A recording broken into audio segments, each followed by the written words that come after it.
Muy buenas noches, siendo las 20 horas de este día, martes 15 de octubre del 2019, daremos inicio a nuestra sesión de esta noche. Es una sesión académica en donde vamos a escuchar el trabajo de ingreso de la doctora Betania Rodríguez Pérez.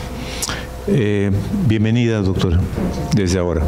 Le cedo la palabra a nuestro señor secretario, el doctor José Sosimo Orozco, para que sea tan amable de conducir nuestra sesión del día de hoy. Sí, muchas gracias. Muy buenas noches. La Benemérita Sociedad de Geografía y Estadística del Estado de Jalisco, Asociación Civil, les da la bienvenida a su sesión académica del día de hoy, martes 15 de octubre de 2019. Hoy tenemos la presentación del trabajo de ingreso de la doctora Betania Rodríguez Pérez. El título de su trabajo es La ejecución de la pena de muerte o la conmutación de este castigo, un estudio del caso de 2 reos de homicidio juzgados por la Real Audiencia de Guadalajara, años 1807-1815. El orden del día es el siguiente. Apertura de la sesión a cargo del presidente de esta benemérita institución, doctor Arturo Curiel Ballesteros, lo cual ya se ha hecho. Tengo el agrado a continuación de presentar a los integrantes del presidium, al doctor Arturo Curiel Ballesteros, presidente, la doctora Betania Rodríguez Pérez, que es la persona que el día de hoy presenta su trabajo de ingreso, el licenciado Miguel Claudio Jiménez Vizcarra, es presidente de esta benemérita institución y quien dará respuesta precisamente al trabajo de ingreso de la doctora Betania Rodríguez Pérez. Bueno, pues a continuación tenemos algunas líneas referentes a la importante actividad que ha desarrollado la doctora Betania Rodríguez Pérez. Ella es doctora en Historia por la Universidad Michoacana de San Nicolás de Hidalgo. Realizó una estancia postdoctoral en la maestría en Historia de México de la Universidad de Guadalajara, años 2016-2017, donde se desarrolló el proyecto Aplicación de la Justicia del Rey y Vida Cotidiana en las Poblaciones del Norte de la Nueva España y Procesos Sumarios contra Homicidas y Ebrios en los años 1780-1821. Desde luego que también es maestra y licenciada en Historia por la Universidad de Guadalajara. Ha participado como ponente y organizadora de seminarios y coloquios en las temáticas de la criminalidad, la impartición de justicia, la elaboración, venta, consumo de bebidas embriagantes, además del patrimonio cultural e historia del arte en el periodo colonial, en especial los complejos conventuales. Bueno, pues también es autora nuestra stipendiaria del día de hoy, la doctora Rodríguez Pérez, Betania. Ella destaca como coautora de libros, destacando desde luego, como dijimos, en el tema de la justicia, en el patrimonio cultural de Acacico y Temacapulín, Voces y Memorias del Olvido, Historia, Marginalidad y Delito en América Latina, y también, como ya señalamos, en torno a las bebidas alcohólicas mexicanas, el poder, prácticas culturales y configuraciones regionales. Y también tiene un artículo sobre el sustento legal de los castigos, impuestos y perdones otorgados por la Real Audiencia de Guadalajara a personas, desde luego, que fueron sancionadas como, así está escrito, ebrios, homicidas, en los años 1792-1821. Y también se encuentra registrado su participación en la revista Tempo. Es una revista histórica y de ciencias sociales. Bueno, pues con toda esta experiencia le damos la bienvenida a la doctora para que presente precisamente su trabajo de ingreso el día de hoy a esta benemérita e importante institución. Para ello, pues desde luego cedemos la palabra a la doctora Betania Rodríguez Pérez. Muy buenas noches. Muchas gracias a todo el jurado que me evaluó para poder ingresar a esta institución, y a continuación les presento un trabajo que ha sido rescatado de lo que he revisado en el archivo de la Real Audiencia de Guadalajara, y que ha sido una continuación de lo que realicé en los estudios de doctorado, dado que en la maestría ya había trabajado la embriaguez en la ciudad de Guadalajara, mientras que en el doctorado fue el homicidio, pero única y exclusivamente en la intendencia. Posteriormente amplié el estudio al norte del virreinato, y que estuvo sujeto a la jurisdicción de esta audiencia. El trabajo que presento a continuación tiene por título La ejecución de la pena de muerte o la conmutación de este castigo, un estudio de caso de 2 reos de homicidio juzgados por la Real Audiencia de Guadalajara. Para llevar a cabo este trabajo, el archivo de la Real Audiencia de Guadalajara fue de vital valor, dado que la riqueza que tienen estos expedientes, como ya nos menciona en un momento Arlette Fars en su publicación La atracción del archivo, nos lleva a ir más allá de únicamente lo que está escrito en estos expedientes, sino a contextualizarlos, ver lo que estaba sucediendo en esta sociedad, para ver el por qué estos sujetos tienden a cambiar sus formas de vida cotidiana y convertirse en criminales, dado que estos expedientes también nos permiten ver parte de la vida cotidiana, sobre todo en uno de los casos que voy a presentar, porque es una fiesta misma que se rompe al momento de el consumo de embriagantes, el haber un altercado, pero también nos ayuda a entender por qué a uno se le condena a la pena de muerte y por qué al otro. Pero esto ya lo tendremos que analizar a partir no solo del expediente, sino contextualizarlo con la legislación que estuvo vigente, con la teoría de quienes se dedican a la historia del derecho, y además con los mismos manuales que ahora sí, los fiscales, los alcaldes ordinarios en su momento consultaron para poder determinar el porqué de este castigo. De esta manera, el objetivo de este trabajo es presentar un acercamiento a cómo se llevó a cabo la administración de justicia en esta jurisdicción de la Nueva España, a partir de los casos de Roberto Jaime y de Agustín Zambrano. Esto nos lleva a que también ellos no eran originarios de la zona del sede de la audiencia, sino más bien de la región de Zacatecas, que estaba sujeta a la Real Audiencia de Guadalajara, para también poder entender qué tan rápido pudo haber sido esta justicia, dado la distancia que había entre la ciudad sede de la audiencia, que era quien iba a determinar el castigo final, y el lugar donde se cometió el crimen. El sustento del trabajo, como ya lo mencioné, son 2 expedientes del archivo de la Real Audiencia de Guadalajara, que del principio al fin tienen el inicio, que es con el auto cabeza de proceso, y el final con el pronunciamiento y el señalamiento de la ejecución de la sentencia definitiva. Esto también no son expedientes muy extensos, pero en sí están completos en relación a otros que también podemos encontrar en este rico archivo, que pueden ser más de 100, 200 legajos, y al momento que llegamos al final, por una u otra circunstancia, no encontramos la sentencia, que quizás en otra ocasión pudiéramos hablar qué pasa con esos incompletos, que no va a ser nada más el que se perdieran entre el camino, sino también la destrucción que los mismos archivos tienden a sufrir por las inclemencias del tiempo, mudanzas y demás. Por principio de cuentas voy a hablar, antes de hablar del proceso de estas 2 personas, cómo se llevaba a cabo el proceso penal, cuál era la definición de este delito a partir de los textos de la legislación, y también de otros textos que no necesariamente eran legislativos, pero sí también ayudan a comprender el por qué en la misma legislación hay esa mezcla entre lo terrenal y lo divino. También sirven para apoyar estos tipos de investigaciones lo que ya se ha hecho sobre criminalidad, no solo en para aquí, para Guadalajara, sino también para lo que es la Intendencia de Michoacán, con la doctora Isabel Marín Tello, los trabajos para la Ciudad de México de Teresa Lozano Armendáriz, o también el ya clásico para todo el que trabaja, homicidio o embriaguez, de William Taylor.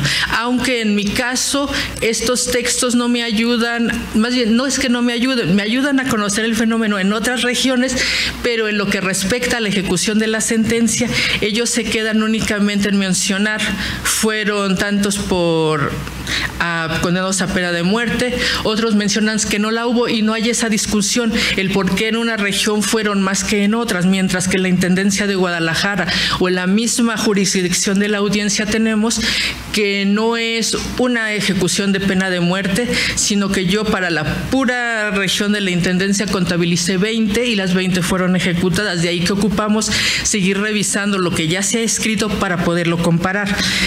El homicidio, como ya lo mencioné, para empezar, se perseguía de oficio. Aquí no se necesitaba que se diera una denuncia, no. El hecho de encontrar a alguien tirado en un camino o que en una misma fiesta hubiera habido un altercado y hubiera habido un acto de sangre, era motivo para que las autoridades acudieran al lugar y documentaran qué era lo que había sucedido. El homicidio, como también lo menciona Taylor, de los delitos que se perseguían en esta jurisdicción, en lo que es el periodo colonial, era el que estaba mucho mejor definido, era el privar de la vida a otro. Sí vemos en la séptima partida, en la recopilación de Castilla, cómo hay esta mezcla entre lo terrenal y lo divino, al decir que sí, era el acto de privar de la vida a un hombre, pero desautorizando a Dios y a la naturaleza. Y aquí es donde también ya en la misma partida se acota. Tres son los tipos de homicidio: aquel que se comete con premeditación, alevosía y ventaja y cuyo castigo es la muerte; aquel que se hace con derecho, ya sea por la defensa de la vida, la defensa de un bien o la defensa de la vida de otros. Y también estaban aquellos cuya naturaleza había sido por un accidente, que bien podía haber sido en una jornada de trabajo. En ocasiones llegué a leer, era el campo de maíz, estaba lanzando piedras para espantar a los pájaros del lugar, entonces una piedra golpea la cabeza de uno y este sería uno de esos casos. También en la séptima partida, como ya lo mencioné, ahí se define que el homicidio es una cosa que hacen los hombres a las vejadas con tuerto, a las vejadas con derecho. Entonces, por lo que mencionaba que había una mezcla entre lo terrenal y lo divino, también en el Catecismo del Concilio de Trento, por principio de cuentas, se atentaba contra el quinto mandamiento. Ya no nomás era la acción, también se le consideraba una enfermedad, y en este se instaba a que el religioso, el sacerdote, hiciera que sus fieles se abstuvieran de atentar contra la vida de cualquiera. En este mismo Catecismo del Concilio se le habla de un horrible pecado, y al tener este calificativo tendríamos que irnos ya a otro tipo de lecturas, como lo que es el de Zenén Vilanova de Práctica Criminal Forense, en donde menciona que el haber puesto estos calificativos como horrible, espantoso, era lo que iba aún todavía más agrandando el delito, y lo que hacía que al momento de tomar una decisión los fiscales de la audiencia iba a ser el castigo, el grado. También en otro texto religioso se menciona que se perdonaba el homicidio involuntario, de casualidad, pero también no quitaba del renglón que aún a pesar de haber sido eso, era una desgracia. Entonces, también, y fue muy difundido en lo que es de esta jurisdicción de la Nueva España, que aquel homicidio que se cometiera con arma punzocortante debía ser condenado con la muerte y por la misma vía que lo había ejecutado. ¿Por qué refiero esto? Porque encontramos, más adelante lo mencionaré, infinidad de bandos, de órdenes en los cuales se insta a eso, a evitar que las personas salgan de sus casas con armas punzocortantes de determinados tamaños, lo que hacía, por un lado, al embriagarse, como vamos a ver en el caso que voy a presentar, las utilizaban como medio de defensa, o bien había quienes era el instrumento del taller, como en el caso de los zapateros, y era también igual. aquel que utilizaban para defenderse.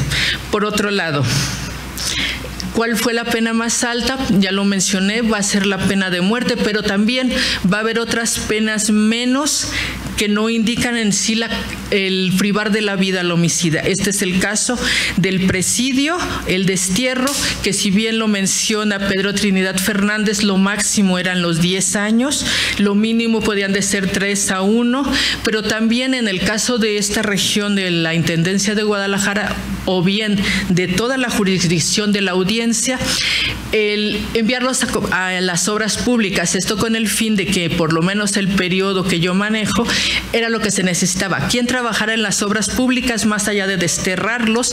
O como mencionan en algunos de los textos, como la doctora Isabel Marín Tello en Michoacán, se necesitaba mejor mano de obra que el mutilarlos. También debemos tener en cuenta que por los años que se manejan ya hay una reforma en que se ve por la humanización del castigo.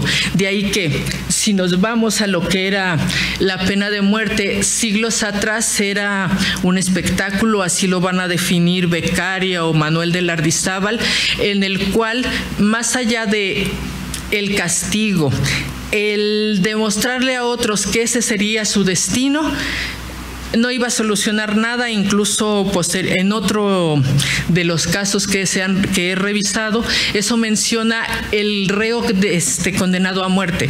Con mi muerte fue condenado aquí en Guadalajara, con mi muerte no van a evitar que se sigan cometiendo más delitos. Y esto es lo mismo, este tipo de argumentos son los mismos que tanto Lardizábal como Beccaria dan sobre la pena de muerte, pero así no quitan el dedo del renglón de que debe seguir ahí. En la lectura de estos dos textos no encontré que dijeran, pero hay que eliminarla. No, ellos siguen sosteniendo que es algo necesario. Ahora también, ¿cómo se le castigaba? Por principio de cuentas, va a ser la legislación castellana la que va a estar vigente para sancionar al homicidio.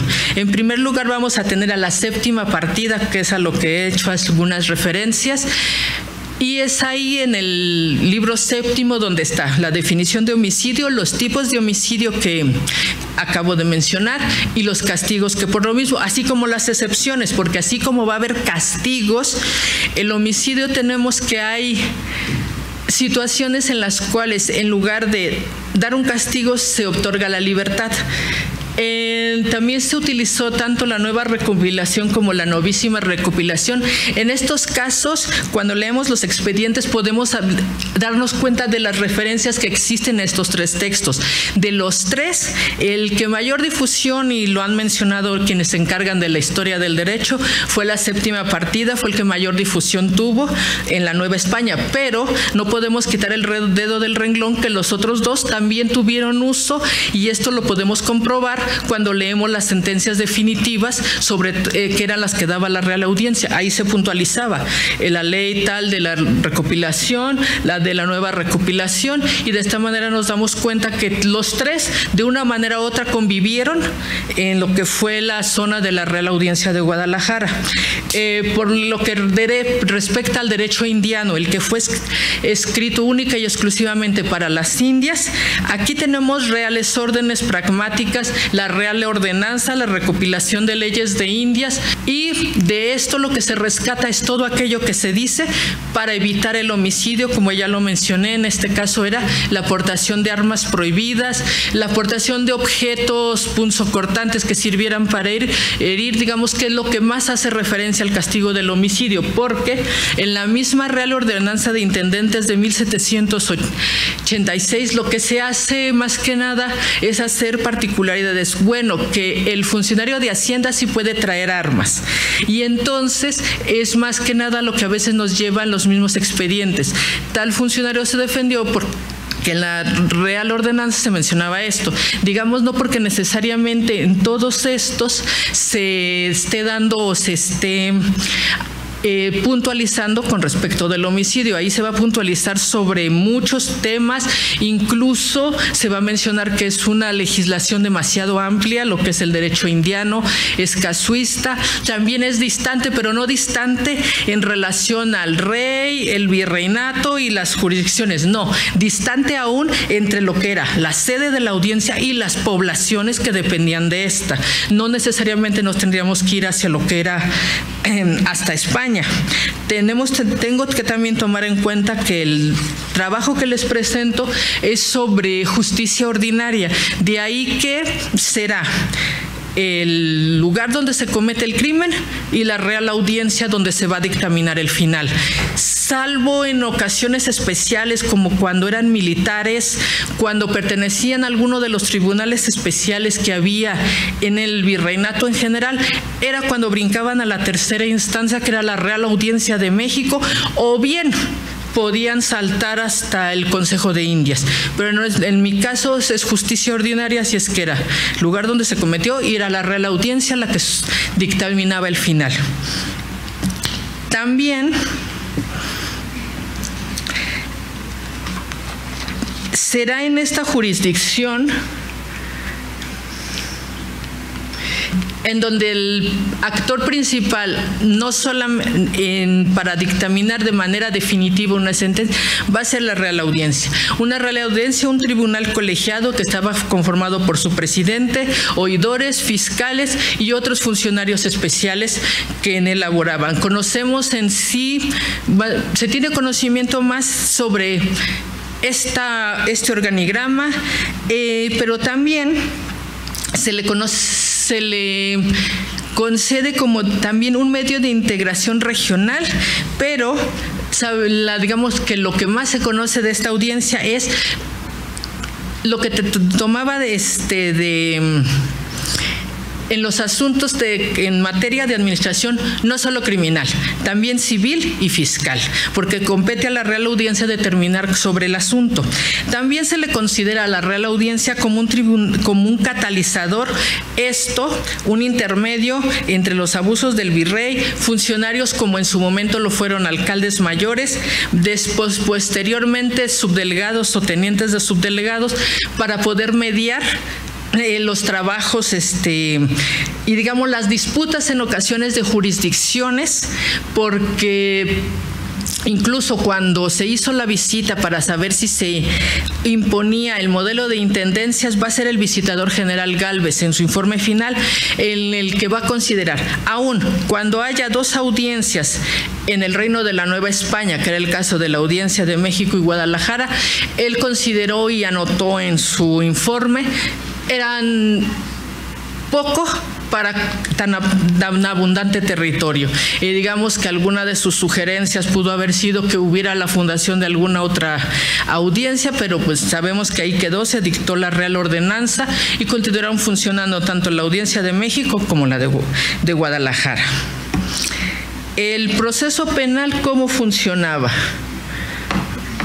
Por principio de cuentas, como les mencioné, podía haber un aviso de que había alguien en un camino, había habido un herido en una fiesta, en un paraje, en una calle. No necesariamente se necesitaba una denuncia. Con el aviso acudía ya sea el alcalde ordinario, digamos por el periodo, el subdelegado, el teniente de subdelegado, informaba del caso y en ese momento se levantaba lo que le llamaron autocabeza de proceso. Ahí se redactaba el día en que ocurrió el accidente, la hora, quiénes habían sido los actores, bien podía ser uno o dos, bien podía haber más de un responsable del crimen, más de un herido. Al momento que se dictaba este auto, se procedía a ¿qué? Diligencias. Por principio de cuentas, revisar a los heridos o al ya difunto, si esas heridas habían sido las que le habían privado de la vida, incluso los médicos, los cirujanos, que eran los que se dedicaban a hacer esto, o bien el que hacía o practicaba la medicina en las localidades, porque no en todos lados podíamos encontrar a uno de estos actores. Él tenía que acotar si había sido leve, grave o era suficiente para privar de la vida. Esto porque en ocasiones cuando eran heridas leves, que se habían sido mal cuidadas, no era necesariamente el que lo hirió el responsable total, porque pudo haber sido, y lo hemos visto en los expedientes, una infección, el que no se trató en el momento, que no se acudió al momento ante la autoridad.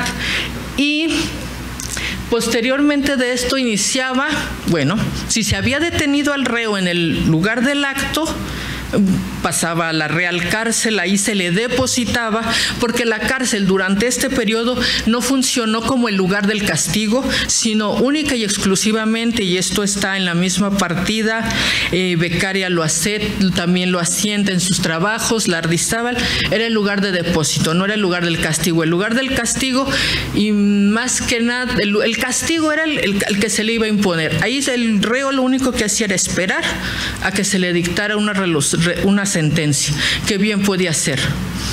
El caso del homicidio, cualquiera de las que he mencionado, la muerte, un presidio o la obra pública, o bien la libertad, como en muchos casos sí lo hemos tenido.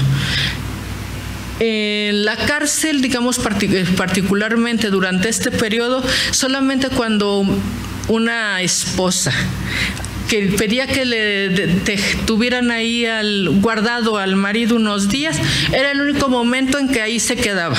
O al hijo desobediente que querían que aprendiera un oficio, pero por otra cosa, por este tipo de delitos, por robo, por heridas, eso no. En la cárcel incluso se menciona en los documentos que hay sobre de aquí de lo que es Guadalajara, era un cuarto, digamos, eran 2 cuartos, digamos, más el patio, y eso era la cárcel. No, incluso Pedro Trinidad Fernández afirma, no hay una arquitectura carcelaria, de ahí por los que les menciono, no era el lugar del castigo, era un lugar de depósito. De ahí que tendrían que permanecer ahí hasta que el proceso terminara. En los casos que yo presenté, uno dura 1 año medio, un poco más menos del año, porque el reo es detenido en 1807 y el caso culmina con sentencia en el 8. Sin embargo, el otro proceso, la detención se hace en 1811, en plena lucha independentista. Continúa la administración de justicia, no se detiene a pesar del movimiento de independencia. La administración sí, con más lentitud, pero la sentencia se dicta en 1815. De ahí tenemos que este reo permaneció en depósito del 11 al 15, que fue cuando se dictó la sentencia definitiva. También, una vez que se le tomaba la declaración al reo, se emitía una declaración con cargos, misma que era contestada por la defensa del reo. Cuando eran indígenas se nombraba un curador. En nuestro caso no hubo ese nombramiento porque ambos son españoles. La defensa presenta la respuesta a esos cargos y es en este momento cuando la autoridad local pronuncia una primera sentencia. Esta sentencia no va a ser la definitiva, todavía la defensa puede pronunciarse en contra de ella. Es en el momento en que pasa a la Real Audiencia, en el que será la audiencia quien determine que esa sentencia debe ejecutarse, la revoca o bien la modifica por algo que podía ser. En nuestro caso, en uno de los casos fue inferior, porque en las dos el juez de primera instancia dictó la muerte en los ambos casos, pero tocó a la audiencia revocar una de esas penas de muerte. Y aquí tenemos el título con que inician cada uno de los expedientes que consulté. Aquel es el de Agustín Zambrano y el de este lado que es el contra Roberto Jaime. Agustín Zambrano fue en una fiesta, fue contra uno de los mismos asistentes en la fiesta y Roberto Jaime fue contra una mujer en un paraje, aprovechando la soledad de ese camino para robarla. Así literal, aquí tenemos, este es el auto cabeza de proceso de Roberto Jaime. Aquí se menciona cuando inició, más bien cuando se detuvo, que se detuvo en el momento al reo, no hubo esa distancia entre que se da el auto y se busca al reo, porque en otras ocasiones vamos a ver expedientes en que del lado de este lado se acota el que se envía a qué jurisdicciones se debe perseguir. En este caso no los tenemos, porque en el momento se detiene a ambos reos son puestos en la cárcel y este es el auto cabeza de proceso de Zambrano. Es un poco más breve porque digamos que la parte de aquí es el auto, ya las posteriores ya son las diligencias que se estuvieron tomando. ¿Cuáles? La solicitud al médico, el asentamiento de que ya está en la cárcel, y ya más adelante en el expediente pues ya vamos leyendo la confesión del reo y también los cargos que se le hacen. Ahora, ¿dónde fueron los crímenes? Uno fue en Sierra de Pinos, que se localiza al sur del estado de Zacatecas, en la actualidad colinda con los actuales estados de Jalisco y San Luis Potosí. Su categoría, y también por este periodo, pues ya era la de una subdelegación, dependía de la Intendencia de Zacatecas, y en el caso de Administración de Justicia tocaba a la Real Audiencia dictar el último fallo. En el caso de Sombrerete, un real de Minas va a tener además su título de villa, está sujeto a ese título le permitía tener un cabildo, y igual en materia civil, criminal y fiscal era la audiencia la que determinaba qué se tenía que hacer. ¿Quiénes fueron los detenidos? Por un lado, José Agustín Zambrano. Aquí hay que poner lo que más me llamó mi atención fue la calidad étnica de ambos. Ambos son españoles. Ambos son originarios de esta región, uno de la Hacienda de San Martín, otro es vecino del Fresnillo. Uno no menciona a qué se dedicaba, tampoco menciona si había tenido otras detenciones, porque eso también era importante al momento que el fiscal y los mismos funcionarios tomaban cartas en el asunto en lo que competía a la sentencia. En edad, ambos son contemporáneos, 29 y 25 años, y en el caso de Roberto Jaime, que es quien es sentenciado a muerte, él ya menciona tres ocasiones de haber sido detenido. De ahí que sus delitos habían sido andar caminando a las deshoras según los reglamentos. Ahora sí, cuando hablé del derecho indiano, los reglamentos marcaban determinadas horas para andar en las calles. Otros dos sí fueron por andar con mujeres que no eran su esposa. Incluso él es soltero, así es que andaba con mujeres casadas. Las dos detenciones anteriores habían sido por esa, y otro por paseador, como se menciona en los expedientes. El crimen. José Agustín Zambrano, como ya mencioné, cometió el delito en 1807.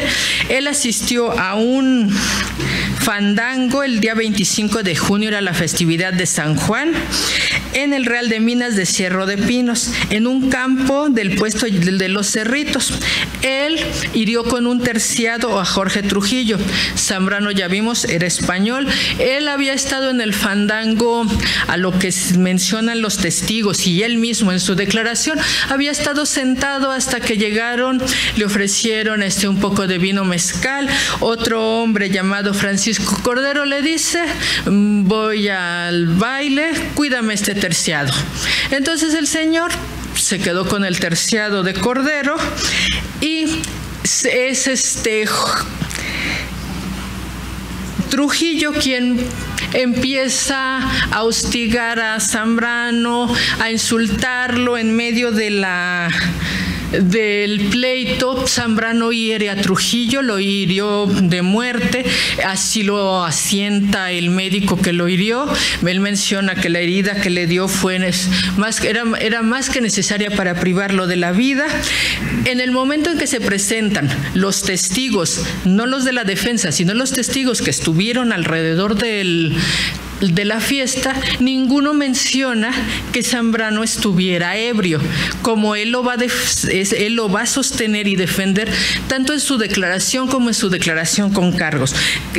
Zambrano siempre va a decir que él estaba tan perturbado por la embriaguez que él no sabía ni siquiera lo que había hecho, que no era enemigo de Trujillo. Él menciona que así se lee en el expediente, enteramente poseído de la embriaguez. No sabía ni siquiera lo que había pasado. En los cargos así lo sigue sosteniendo, pero es el juez de la causa el que le dice, el que menciona en las anotaciones, es un homicidio alevoso porque nadie ha mencionado que usted estuviera ebrio. Incluso le exigen que diga la verdad. Ya es aquí donde ahora sí actúa la defensa, quien va a solicitar testigos que estuvieron en esta fiesta y a los que se les pregunte, ¿estaba o no estaba ebrio? Aquí, a diferencia de lo que pasó con los primeros testigos, todos mencionan que Zambrano estaba ebrio en ese momento y que eso era lo que había sucedido. Tomó el arma por defenderse, hirió a Trujillo por casualidad, pero digamos que contrario a lo que se pudiera pensar, y bueno, más adelante, entonces no, aquí no me adelanto, el funcionario local, el alcalde ordinario, no va a conceder estos argumentos de Zambrano, no los va, digamos, a tomar como eso fue lo que pasó, por la sentencia que va a pronunciar. Pero ahora nos vamos a Roberto Jaime. A diferencia de Zambrano, él no estaba en ninguna fiesta, él regresaba de Zacatecas a su lugar de origen en Fresnillo y iba por un camino en el cual se encontró con una mujer de nombre María Josefa. Esto sucedió el 19 de julio de 1811. Ambos iban iban ahí por el camino. Es en el momento en que un descuido hace que Roberto Jaime golpee a María Josefa con una piedra y se lleve las pocas pertenencias que la mujer tenía. Eran una sábana, unas naguas, y ahí y dejó a la mujer en el sitio. Aquí, por lo que sucedió, se pudiera pensar que pudo haber sido uno de esos tantos homicidios que quedaban ahí, en el archivo, en el escritorio del alcalde ordinario, dado que no hubo testigos, pero no hubo eso, sino que sí se le detuvo, se le relacionó con esto y más porque se le detuvo con las prendas que había robado. Entonces aquí luego se le precisa que había cometido un homicidio alevoso con ventaja de manera violenta con una mujer que ni siquiera se pudo defender y además porque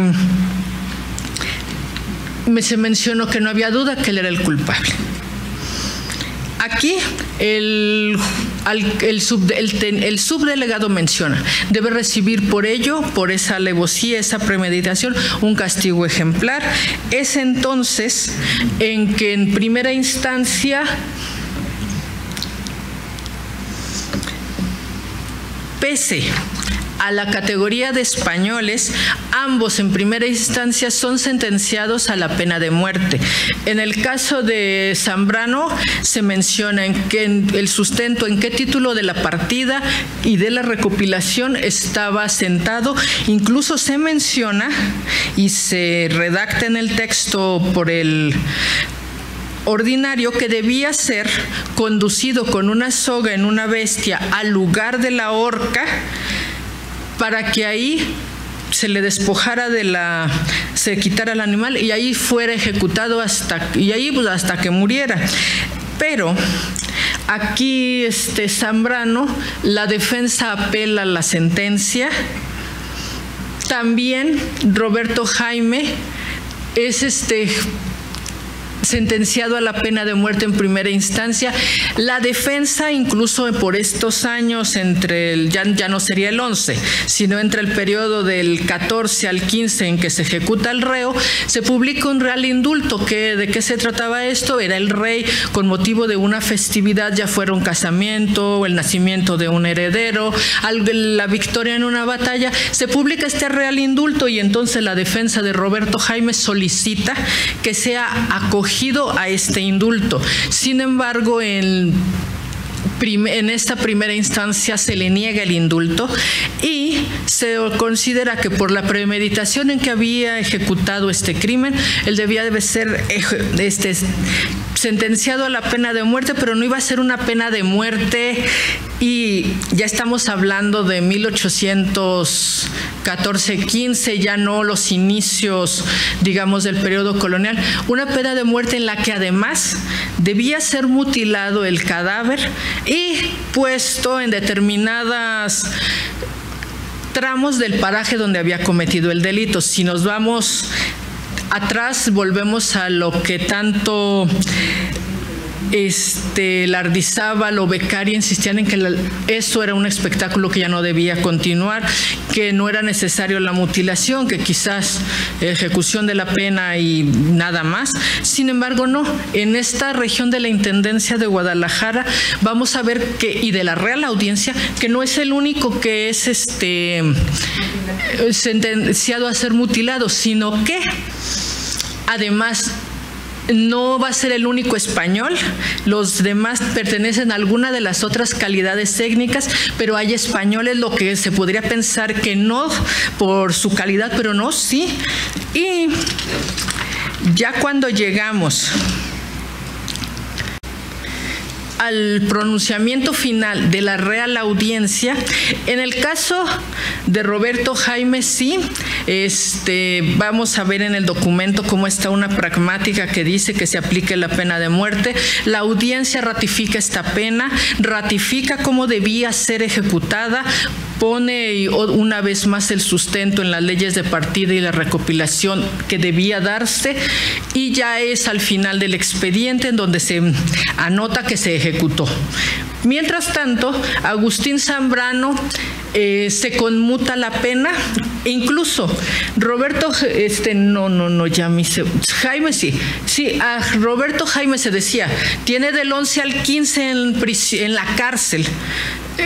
Es mejor, ¿por qué no disminuirle la pena? Tampoco fue argumento que la audiencia tomó en cuenta, no, se sostuvo y en el caso de Agustín Zambrano, él aceptaron el argumento de homicidio, pero ebrio, es decir, en este caso fue un atenuante, pero la séptima partida anota que debían ser 5 años. Entonces también con estas modificaciones de mediados del 18, en que ya tocaba al juez dictaminar, bueno, o los 5 años que están asentados en la partida o menos, aquí no, aquí lo que hizo fue doblarle la pena, y no en un destierro solo de la región de la Intendencia de Zacatecas, sino que lo envían a La Habana. Él no va a cumplir la pena en esta jurisdicción, sino que es enviado a La Habana. En el mismo expediente se anota el que fue conducido de aquí a la Ciudad de México y de ahí al lugar del destino. Y con esto podemos ver que estos 2 casos de homicidio son un ejemplo, digamos, del protocolo que se debía seguir cada uno de los administradores de justicia en sus jurisdicciones. Incluso mencionan Isabel Marín, el mismo William Taylor, que el homicidio era un delito muy difícil de seguirlo y de llegar hasta su fase final, como fue en este caso, que era la audiencia. De ahí que es muy importante seguir estudiando estos procesos para conocer al administrador de justicia, a los que participan dentro, pero también es importante porque podemos ver, aunque sea algunos pequeños reflejos de cuál era la vida cotidiana de las personas. En un caso, bueno, cómo se llevaban a cabo estas fiestas, de cómo existía la abundancia en el caso de la embriaguez, de consumo de bebidas embriagantes que llevaba, ahora sí, a lo que en otros trabajos he hecho, a que se pronunciaran bandos, leyes que persiguieran al ebrio para evitar que se cometieran delitos como ese es el caso del homicidio. Y también que la pena de muerte en esta jurisdicción no va a ser algo ajeno, porque en el caso de Valladolid de Michoacán se menciona incluso que las 2 o 3 que se dictan se conmutan por trabajo en obras públicas. El mismo Taylor en su trabajo lo que hace mención es que no hubo nada en esta región del sur del país, del actual sur del país, o Teresa Lozano lo único que, más bien, contabiliza cuántos fueron los homicidios, pero lamentablemente al momento de pasar al apartado penas no puntualiza cuáles fueron las penas para homicidas y cuáles para los otros que cometieran estos otros delitos. Pero bueno, el valor de su trabajo también es importante. Pero además, en ambos también expedientes podemos ver no solo vida cotidiana, sino los problemas de pobreza que existían, además de la desesperación de buscarle la manera de salir del apuro de la manera que fuera. De mi parte es todo. Muchas gracias.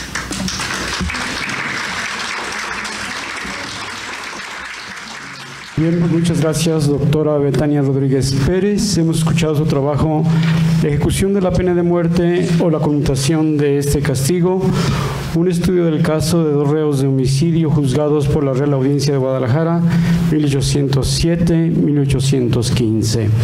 A continuación, conforme el orden del día, tenemos desde luego la respuesta al trabajo de ingreso a cargo del licenciado Miguel Claudio Jiménez Vizcarra. Él es presidente de esta benemérita institución. Igualmente es un importante historiador, conocedor de archivos y seguramente que sus palabras serán muy importantes esta noche. Licenciado, tiene usted la palabra. Muy buenas noches. Muchas gracias por la invitación que se me hizo para dar contestación a este trabajo. Debo decirles que primero pensé en dar una contestación por escrito y estoy pensando que qué bueno que no lo hice. ¿Por qué? Porque es verdaderamente satisfactorio oír a la doctora como expositora. Su exposición es verdaderamente erudita, el tema definitivamente se lo sabe de todas maneras. Y es un tema muy interesante si va ligado con los estudios de instituciones virreinales. No desconozco si actualmente en las universidades se está dando la clase de instituciones virreinales, pero ¿sí? No, es una tristeza. ¿Por qué? Porque la forma como está estructurado el trabajo de la doctora está abriendo una serie de cuestionamientos que los muchachos tendrían que entender. ¿Cómo es que está? ¿Por qué actúa el alcalde mayor o el subdelegado como justicia de primera instancia? ¿Y cómo es que emite una resolución de primera instancia y luego se va a la audiencia como institución de segunda instancia? Entonces, hay que entender cómo es que estaba estructurada las instituciones virreinales durante esos periodos. Pero además el trabajo de la doctora nos presenta 2 casos muy símbolos. El primero es un homicidio en donde el reo está presentando un excluyente de responsabilidad. Estaba borracho, no sé lo que estaba haciendo. Y cómo el excluyente de responsabilidad lo llevan a lo que se llamaría la reconstrucción de hechos, porque los testigos iniciales pues en realidad no hablan de eso. En la reconstrucción de hechos, los testigos dicen, no, sí estaba borracho, borracho y estaba privado. Ese excluyente de responsabilidad es lo que le libera de la muerte. En el otro caso es muy interesante también cómo plantea la conducta del sujeto. Es un sujeto que sabe, tiene comúnmente el andar con mujeres. Lamentablemente la víctima no vamos a poder saber qué es lo que en realidad sucedió porque no se puede defender. Pero lo que sí queda evidenciado es que la sensibilidad del juez de primera instancia está reconociendo una conducta constante en el sujeto, de manera que no nos queda claro es que si se le encontró, si estuvo con ella y luego la mató, ¿sí? Lo que sí es cierto es que la mató, y además de que la mata, la despoja de sus prendas. Al final del planteamiento de la doctora, vuelve de nueva cuenta a ser muy interesante cómo es que son sometidos a la pena de muerte, o cómo es que es sometido a la pena de muerte con la mutilación. La pena de mutilación es una pena muy arcaica. Cuando el aplastamiento de la rebelión de Nueva Galicia, hay una constante sobre cómo mutilan a los chichimecas presos bajo el concepto de guerra justa, ¿sí? Entonces la mutilación es algo que se viene dando como una constante, como una pena de castigo. Vuelvo a decir, qué lástima que en las universidades no se esté haciendo un análisis de las instituciones virreinales. El trabajo de la doctora abre una posibilidad sobre eso, pero lo más interesante es oírla, definitivamente. Muchas gracias.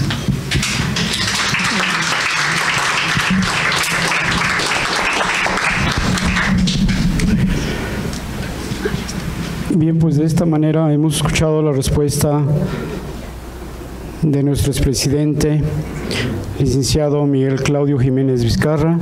Desde luego muy importantes sus palabras para efecto de este tema que se ha presentado el día de hoy. Bueno, continuando con nuestro programa establecido en esta orden del día, pues desde luego que agradecemos la presencia de nuestro expresidente Eduardo Velasco Briceño, la presencia de ustedes. Conforme, como decíamos, este orden, pues desde luego no hay preguntas y respuestas, tenemos que dar formalidad precisamente a este trabajo de ingreso, y para ello pues pedimos a nuestro presidente, el doctor Arturo Curiel Ballesteros, en este caso que haga precisamente la toma de protesta a la doctora Betania Rodríguez Pérez.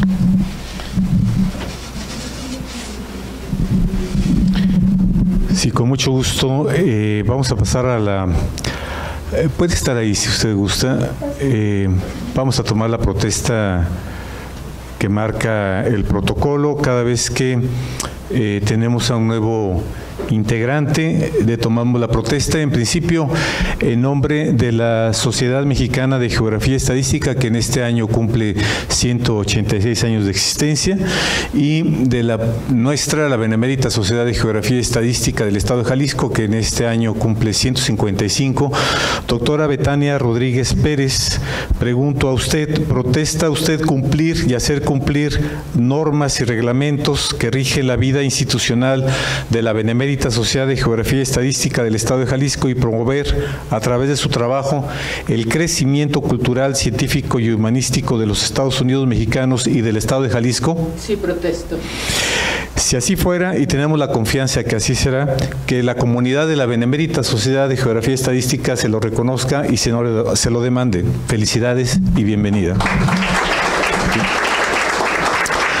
Pasaremos a entregarle su nombramiento junto con los estatutos. Le pediría al señor secretario que fuera tan amable de hacer esta entrega, que son el reglamento y estatutos que rigen nuestra vida institucional y el nombramiento de la doctora como parte de la sociedad mexicana. En este momento, doctora Betania Rodríguez Pérez, hacemos entrega de dos importantes distintivos de nuestra institución, los estatutos y su nombramiento, que la harán desde luego haciendo valer como una persona brillante e importante dentro de la institución. Muchas gracias. Y al mismo tiempo le pediría a nuestro expresidente poder hacer la colocación de lo que es la parte del escudo de nuestra institución dentro de la vestimenta. Finalmente voy a permitir poner la venera.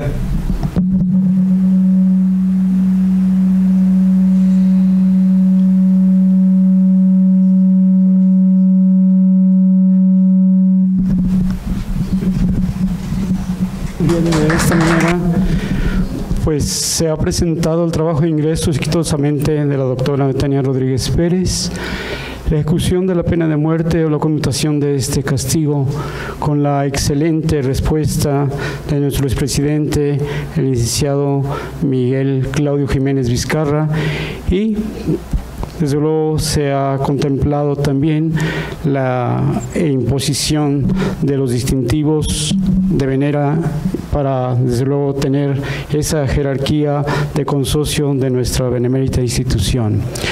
Continuando, tenemos una invitación para el próximo martes 22 de octubre a las 8 de la noche.